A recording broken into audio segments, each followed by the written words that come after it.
नए रिश्तों का आगाज, दो परिवारों का मिलन, मेरी खुशियों के रंगों को तू अपने रंगों से संजो। तू ही तो थी वहां जब जश्न ने मेरे अपनों की मुस्कान से चारों तरफ रोशनी की बौछार हुई। तू ही तो थी वहां जब मैं मेरे अपनों की भलाई के लिए प्रार्थना कर रही थी। मेरी ममता की छांव में जब मैं अपनी नन्ही सी जान को सुकून देती, तब तुम एक माँ के लिए ढाल बन जाती।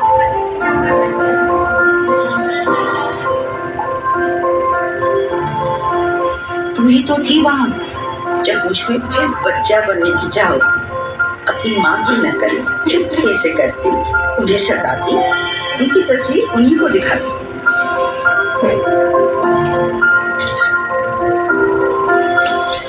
तू ही तो थी वहां जब मैं लाडली दादी बनकर अपनी पोथी में किस्से, कहानियां और ढेर सारी मिठाई भर ला, सहेलियों से गपशप, हमारी हंसी की गहराई तुम मेरी जिंदगी में नए सपने बिछाते।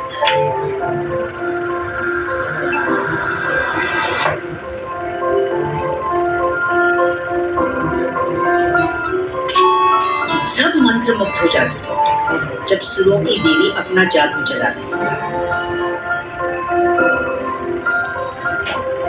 तू ही तो थी वहां जब ये मुझे सिर्फ निहारते ही रहते और मैं तुम्हें चुनने में मशगूल रहती।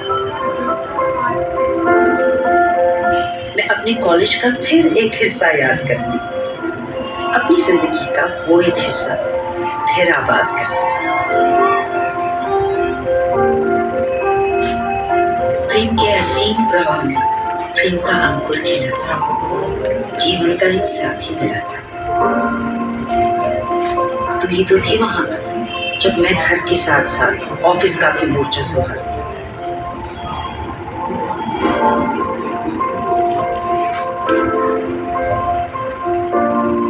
समाज की इस लड़ाई में अपनी खुद की पहचान बनाती, तब तुम मेरी ताकत बन जाती।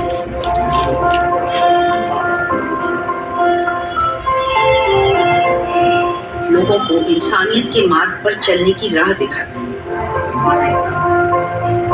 भारत का नाम रोशन करने के लिए मैं जब अपने कदम बढ़ाती, तब तुम हर कदम पे साहस मेरा साथ निभाती। तू ही तो थी वहां जब मैं आसमान में उड़ान भरती, अपने सपनों को साकार करती।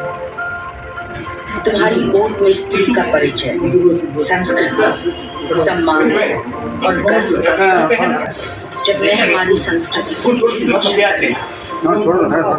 आसमान पर ले आई।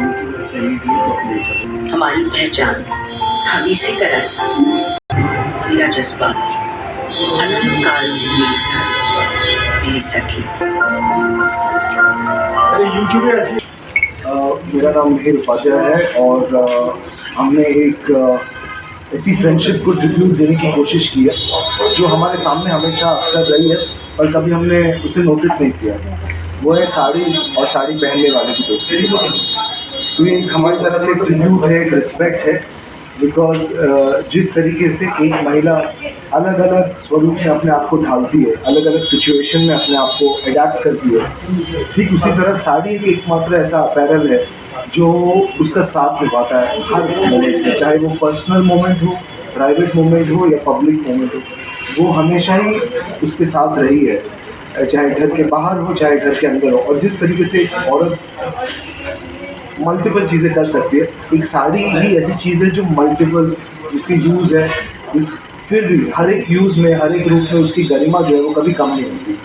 तो अरुण गौसरिया जी जो कलकत्ता के हैं, उनकी कविता से इंस्पायर्ड होकर मैंने ये फिल्म बनाई है। उनकी कविता मेरी साड़ी मेरी सखी जब मैंने पढ़ी तो मैंने उनसे कहा कि आप बहुत गलत कर रहे हो इस कविता को अपने तक रख के। इस पोइट्री को शेयर करना चाहिए, जितने सारे इस पर भले ही आपने लिखी है पर इस पर हर साड़ी पहनने वाले का हक है और इस पर हमें साथ मिलकर कुछ करना चाहिए, कुछ ऐसा बनाए कि ये जो यूनिक फ्रेंडशिप है उसको हम सेलिब्रेट कर सकें। तो हमने, क्योंकि ये एक यूनिक प्रोजेक्ट है, काफ़ी सारे लोगों ने हमें सपोर्ट किया है। They have work at much lesser than the regular, but I think you can say we have spent around 30-35 lakh rupees. कौन सा प्लेटफॉर्म पर रिलीज किया गया है? अभी रिलीज हो गया? हाँ, हमने मल्टीपल प्लेटफॉर्म्स पे रिलीज़ किया है, बट क्योंकि ये हम चाहते हैं कि ज़्यादा से ज़्यादा लोगों तक पहुँचे, हमने यूट्यूब में सबसे ज़्यादा इसको फोकस किया है।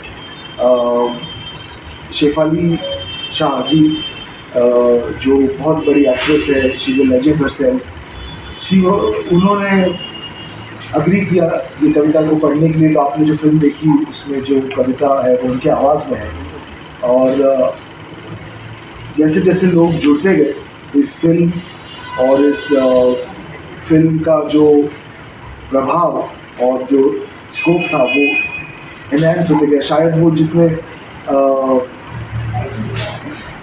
एक सबसे एनर्जी दी उन्होंने, तकरीबन 80 से ज़्यादा एक्ट्रेसेस के साथ हमने इस फिल्म को शूट किया है। हमने महाराष्ट्र में शूट किया, राजस्थान में, उत्तर प्रदेश में, राजस्थान में, उत्तराखंड में, तमिलनाडु में, ताकि हम और फिर भी ऐसा लगता है मुझे कि बहुत सारी कहानियाँ रह गई है, क्योंकि साड़ी और साड़ी पहनने वाली दोनों इतनी सारी उनकी कहानियाँ हैं, उनका इतना ज़्यादा प्रभाव है हमारे जीवन पे। और आज से नहीं, साधारण से साधारण औरत से लेकर देवियों तक सब ने साड़ी पहनी है, ठीक है। तो उनका प्रभाव कहाँ से भी है, क्या महाभारत की बात करें या आज की मॉडर्न बात करें, चाहे वो रोमांस की बात हो, चाहे मातृत्व की बात हो, मदरहुड की बात हो, साड़ी हैज़ ऑलवेज बीन हमारे जीवन में। हम सब ने साड़ी का अनुभव किया, कभी माँ के पल्लू से हाथ पोंछा है, तो कभी हम सो रहे तो उन्होंने छाव दी। तो साड़ी को हम सेलिब्रेट करना चाह रहे हैं, और जितने ज़्यादा लोग जुड़ते गए उतना ये प्रोजेक्ट शायद पैसे से भी ज़्यादा बड़ा बन चुका है। एक्टर को आपने शामिल किया है? खाली हम लोगों ने बहुत सारे रियल कास्ट को यूज़ किया है और बहुत सारे थिएटर एक्टर्स को यूज़ किया है। शेफाली शाह जी के साथ में हमने खाली वॉइस ओवर किया है, क्योंकि हमारी वजह हमारी रीज़न ये था कि हम चाहते थे कि सारा फोकस जो है वो कहानी पर हो, जो इस दोस्ती पर हो, ना कि किसी सेलिब्रिटी या किसी एक पर्टिकुलर नेम पर हो। और हमें वो एक तरीके से एक चैलेंज था जो हमने एक्सेप्ट किया।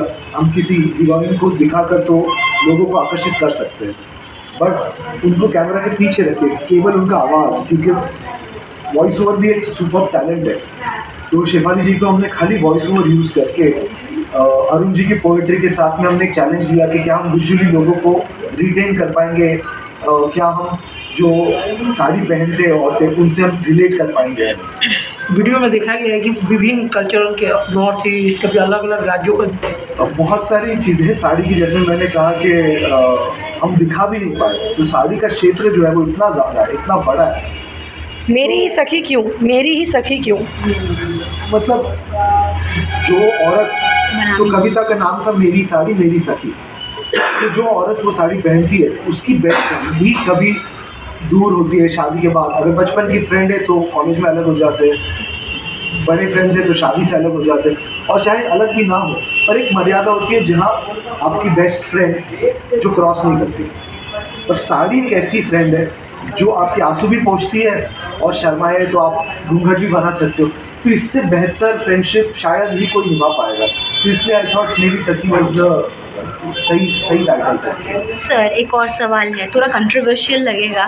Do you identify yourself as a feminist, और is this a feminist ode, is this a feminist film और नॉट? मुझे तो नहीं पता कि फेमिनिज्म होता क्या है, ठीक है, बट मेरे जीवन में I have been inspired by lot of people. दो शख्स जो है जिनको मैं बहुत क्लोजली ऑब्जर्व करता हूँ और मैं उनको बहुत एडमायर करता हूँ, वो मेरी माता जी है और मेरी बहन जो मुझसे 8 साल छोटी है। But I think they are phenomenal. मैं जब उनको देखता हूँ तो मुझे नहीं लगता कि women need empowerment, they are born empowered. आज ही मैं दक्षिणेश्वर जाके आया काली, हम क्या एम्पावरमेंट देंगे उनको, हम क्या उनको इक्वालिटी ऑफर करेंगे? हम डिफरेंट है, इक्वालिटी और एम्पावरमेंट की कोई रीज़न नहीं है। तो एक पुरुष ने लिखी है ये पोइट्री, एक मैंने डायरेक्ट की है, और कविता अपने सबने सुनी।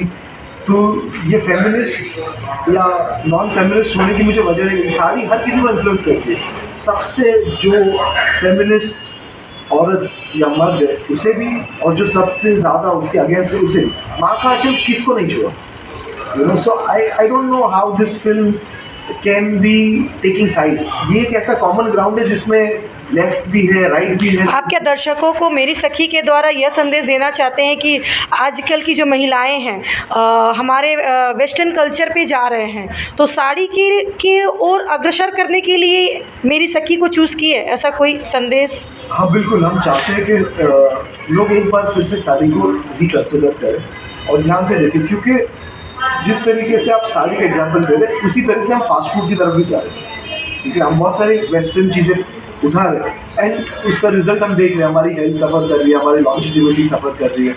उसी तरीके से कोई भी आप पाश्चात्य वेस्टर्न कपड़ा यूज़ कर लीजिए, वो एक ओकेजन के लिए फिट होता है। कोई एक ऐसा कपड़ा नहीं है जो हर ओकेजन में फिट होता है, केवल और केवल खाली साड़ी है। तो वेस्टर्नर्स भी ये बात समझ रहे हैं, पर हम लोग कहीं पे इसको छोड़ रहे हैं। बट जब मेन होता है ओकेजन, शादी होती है, अवार्ड, तो कुछ भी मेन ओकेजन होता है, तो फिर औरत को याद आती है उसकी best friend which is sari. तो हम चाहते हैं कि एक बार साड़ी को फिर से रिकन्सिडर कर सकते हैं। Thank you sir.